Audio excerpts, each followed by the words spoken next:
merci de me recevoir chez vous. Moi, c'est Georges JMP, un jeune professionnel du marketing et spécialement du marketing digital et amoureux, n'est-ce pas, des nouvelles technologies. Passionné, je dirais.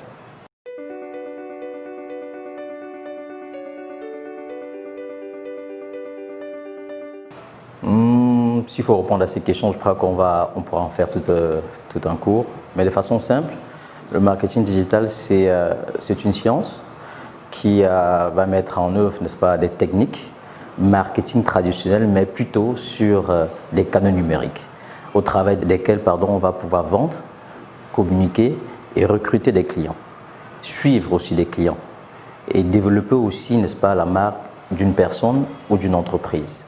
Donc le marketing digital, c'est un peu l'usage des canaux numériques pour pouvoir, n'est-ce pas, implémenter ces différents leviers que je viens de proposer.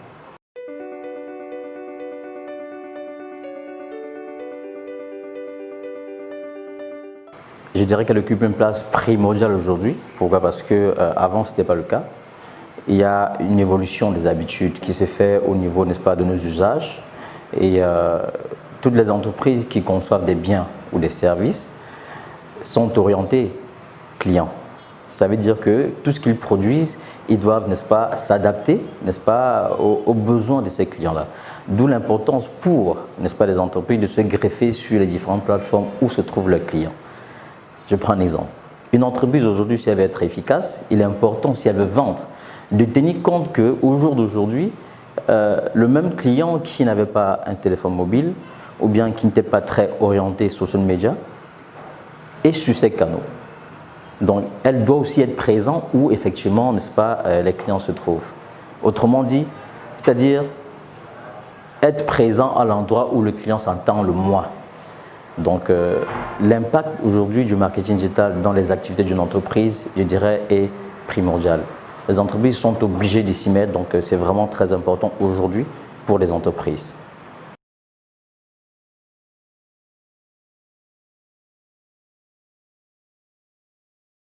Je dirais très importante. Pour certaines entreprises, cette période a été une période où beaucoup ont découvert justement, je vais dire plus les outils, de façon générale le marketing digital. L'imposition des mesures de sécurité liées au Covid a imposé, n'est-ce pas, les entreprises à changer, je vais dire, leur façon de travailler. Mais il faut dire que là, les entreprises qui ont pu répondre à ce besoin, c'était des grandes entreprises. Parce qu'il faut dire aussi que adapter, n'est-ce pas, l'activité d'une entreprise via ces différents outils qui permettent éventuellement de faire du télétravail nécessite un coût. Au préalable, ça nécessite, n'est-ce pas, une formation. Donc du coup, comme on n'est pas préparé, n'est-ce pas, à l'éventualité, n'est-ce pas, d'une crise, des entreprises qui ont des moyens vont mettre en œuvre, n'est-ce pas, investir, n'est-ce pas, dans l'acquisition de ces différents outils. Mais des grandes entreprises qui avaient une vision numérique ou digitale avaient déjà certains outils. On prend un exemple, vous êtes dans une entreprise, vous avez votre Internet, et quand vous voulez travailler sur la plateforme de l'entreprise qu'on appelle des ERP, c'est un exemple, un entreprise ressources planning, ou bien un système de gestion pour faire simple, ou bien un CRM, l'employé peut, si on lui installe un service qui s'appelle un Virtual Private Network, un VPN, se connecter depuis sa maison pour pouvoir travailler. Mais il est monitoré, c'est-à-dire qu'il est suivi par l'IT, n'est-ce pas, de l'entreprise. Ça se fait déjà.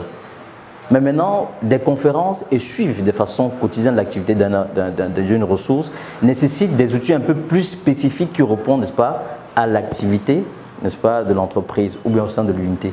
Il faut dire que chaque outil est conçu de façon spécifique en fonction du besoin de l'entreprise ou en fonction du besoin de l'agent qui va être mis à contribution pour pouvoir l'utiliser.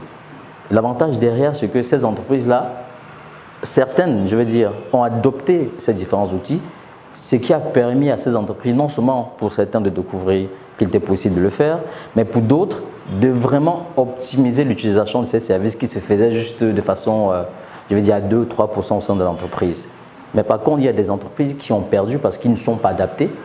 Ils ont subi en fait le changement, du moins de fait, la situation avec le Covid. Et c'est une bonne chose. Pourquoi? Parce que ça a interpellé et ça interpelle encore des entreprises qui n'y pensaient pas, de justement s'y greffer et de penser justement à leur transformation digitale.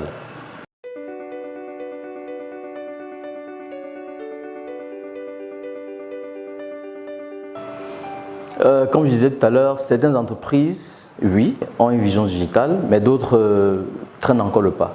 Mais je vais dire de façon basique, ce qui est important, c'est qu'il y a des entreprises qui s'y intéressent parce que beaucoup aujourd'hui qui n'étaient pas présents sur des plateformes numériques, notamment avec un site web pour prendre, n'est-ce pas, des plateformes basiques, commencent déjà à s'y faire. Et dans notre cas, dans notre activité, on reçoit de plus en plus de demandes qui vont dans ce sens-là. Donc je pense que les entreprises progressivement commencent à comprendre l'importance du marketing numérique parce que pour pouvoir faire du marketing numérique, il faut déjà être présent sur des plateformes sociales.